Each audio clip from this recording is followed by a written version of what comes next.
ეს კადრები რამდენიმე საათის წინ თეირანის ცენტრშია გადაღებული. კედელთან სახით აყუდებულ ადამიანებს აიათოლას რეჟიმის სახალხო პროტესტის ორგანიზებას აბრალებს. ბოლო რამდენიმე საათში რეჟიმის ბრძანებით კიდევ 100-მდე მომიტინგე დააკავეს. ჯამში 2000-ზე მეტი ადამიანი უკვე იზოლატორშია გამოკეტილი. 50-ზე მეტი კი გარდაცვლილია. ასეთია ვითარება ირანში, სადაც აიათოლას რეჟიმის წინააღმდეგ სახალხო პროტესტი 2 კვირაზე მეტია გრძელდება. آسیب‌زنان به اموال مردم و اغتشاش کردن کار درستی نیست و من اغتشاشگرا همراه نشن ما همه اون مشکل گرانی داریم ولی فضای مجازی مثل کانال‌های اینترنشنال منوتو یا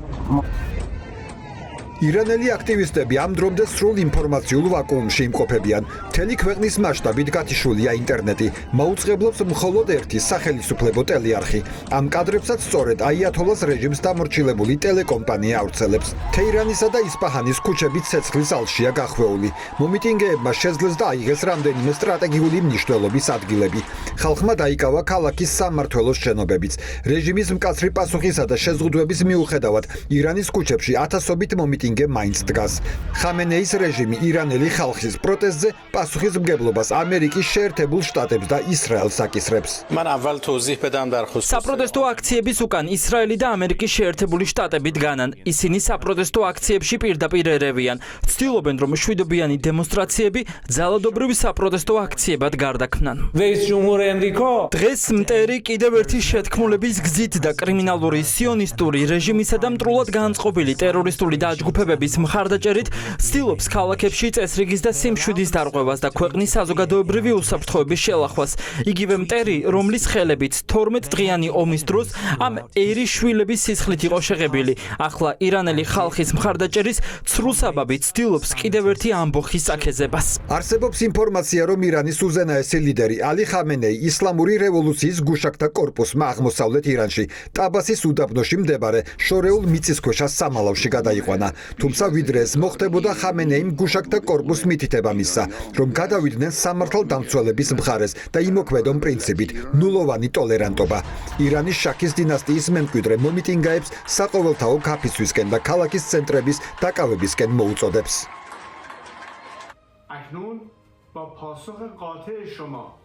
მოვემზადოთ პროვინციების მთავარი რაიონების დაკავებისა და მათი შენარჩუნებისათვის. შეძლებს დაგვარად იმოძრავეთ პროვინციების ცენტრებისაკენ სხვადასხვა მარშრუტით და შეერთეთ ადამიანთა დაქსაქსული ჯგუფები. აუცილებელია ქვეყანაში დასაქმებულების საყოველთაო გაფიცვა. რეჟიმი უნდა შეიცვალოს. დროა ირანელმა ხალხმა ცვლილებები მოახდინოს.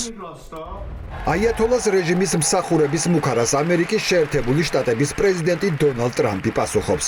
ჯობს სროლა არ დაიწყოთ, რადგან სროლას ჩვენც დავიწყებთ. აფრთხილებს ტრამპი ირანის რეჟიმს.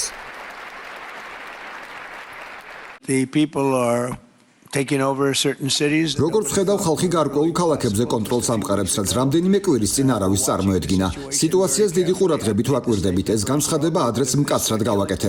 თუ ისინი ადამიანების მკვლელობას დაიწყებენ, როგორც ამას ადრე აკეთებდნენ, მაშინ ჩვენ ჩავერევით. ეს აქამდე არასდროს მომხდარა. ვიმედოვნებ, რომ ირანში დემონსტრანტები უსაფრთხოდ იქნებიან, რადგან ახლა ეს ძალიან საშიში ადგილია. ირანის ლიდერებს კიდევ ერთხელ ვეუბნები. ჯობს სროლა არ დაიწყოთ, რადგან სროლას ჩვენც დავიწყებთ. ირანში არსებული ვითარების შესახებ თავშეკავებულად საუბრობენ ქართულ ოცნებაში. ოლიგარქის პარტიაში მხოლოდ იმას ამბობენ, რომ მთელ მსოფლიოში სტაბილურობას უჭერენ მხარს. ჩვენ სოლიდარობას უცხადებთ საერთოდ სტაბილურობას რეგიონში და ევროპაში და მსოფლიოში. და ირაკლი კობახიძე თუ ჩავიდა იმ გასვენებაში თუ პანაშვიდზე, იქ სხვა ლიდერებიც იყვნენ. მათ შორის ევროპისათვის საკმაოდ ფავორიტებად წოდებული ლიდერებიც. ეს გარკვეული პოლიტიკის ნაწილია, როდესაც რეგიონალური თემა არის წამოსული როგორც წინა პლანზე. ეხლა მე პარლამენტის წევრი არ უნდა ვაკეთებდი ასე ვთქვათ კომენტარს. არა, კომენტარს ვამბობ კონკრეტულ პოზიციას, ქვეყნის პოზიციასთან დაკავშირებით საქართველოს მთავრობა გააკეთებს მაგასთან დაკავშირებით ესე ვთქვათ კომენტარსაც განცხადეთ. შეთანხმებულები როგორ არ ვართ ეხლა დღეს ხდება, აი ამ წუთას ხდება ეგ პროცესი, ეხლა პროცესი არის თავიდან ბოლომდე, ჯერ არაფერი არ დასრულებულა და ანუ პროცესში არიან არავის შეიძლება ხვალ ელაპარაკება ისე ამერიკის შეერთებული შტატები ირანის ხელისუფლება ვერ მოგიბრუნდეთ კითხვით. ნახოთ რა პროცესები როგორ განვითარდება და გვექნება ჩვენი პოზიცია. აიათოლას რეჟიმის წინააღმდეგ ხალხი ქუჩაში ეკონომიკურმა მდგომარეობამ და ინფლაციამ გამოიყვანა. ამ დროისთვის მთელი ირანი პარალიზებულია. დახურულია სკოლები და საჯარო დაწესებულებები. პროტესტის ეს მასშტაბი ირანში ბოლო წლებში არავის არ ახსოვს.